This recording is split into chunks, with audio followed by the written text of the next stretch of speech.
দিনভর আলোচনার কেন্দ্রে থাকে যেসব মুহূর্ত, যেসব খবর সোশ্যাল মিডিয়ায় ঝড় তোলে, ভক্তদের আবেগে নাড়া দেয়, সেগুলো নিয়েই আমাদের বিশেষ সেগমেন্ট ট্রেন্ডিং টুডে। আজও বিনোদনের দুনিয়ায় ঘটেছে বেশ কিছু আলোড়ন তোলা ঘটনা। এক নজরে দেখে নেব আজকের সবচেয়ে ট্রেন্ডিং মুহূর্তগুলো। দীর্ঘ প্রতীক্ষার পর ফের আলোচনায় সুপারহিরো ফ্র্যাঞ্চাইজি ক্রিশ 4। গুঞ্জন চলছে এই সিনেমায় আবারও ঋতিক রোশনের সঙ্গে লিড চরিত্রে ফিরতে পারেন প্রিয়াঙ্কা চোপড়া।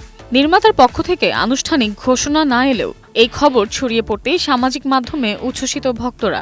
অনেকেই বলছেন ঋতিক প্রিয়াঙ্কা জুটি মানেই নস্টালজিয়া ও ব্লকবাস্টার প্রত্যাশা। এদিকে দ্য ব্লাইন্ড সাইড সিনেমার অভিনেতা কুইন্টন অ্যারনের স্বাস্থ্য নিয়ে স্বস্তির খবর। সম্প্রতি স্পাইনাল স্ট্রোকে আক্রান্ত হওয়ার পর তার শারীরিক অবস্থার উন্নতি হয়েছে বলে জানিয়েছে তার পরিবার। তারা জানায় কুইন্টন এখন কথা বলছেন, হাসছেন এবং ধীরে ধীরে সুস্থতার পথে এগোচ্ছেন। এই খবরে তার ভক্তদের মধ্যে স্বস্তি ও শুভকামনার ঢল।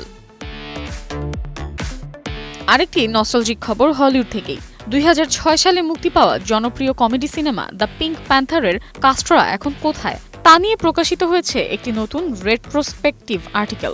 প্রায় 2 দশক পর সেই সিনেমার অভিনেতাদের বর্তমান জীবন ও ক্যারিয়ার জানতে আগ্রহ দেখাচ্ছেন দর্শকরা, যা আবারও সিনেমাটিকে আলোচনায় ফিরিয়ে এনেছে।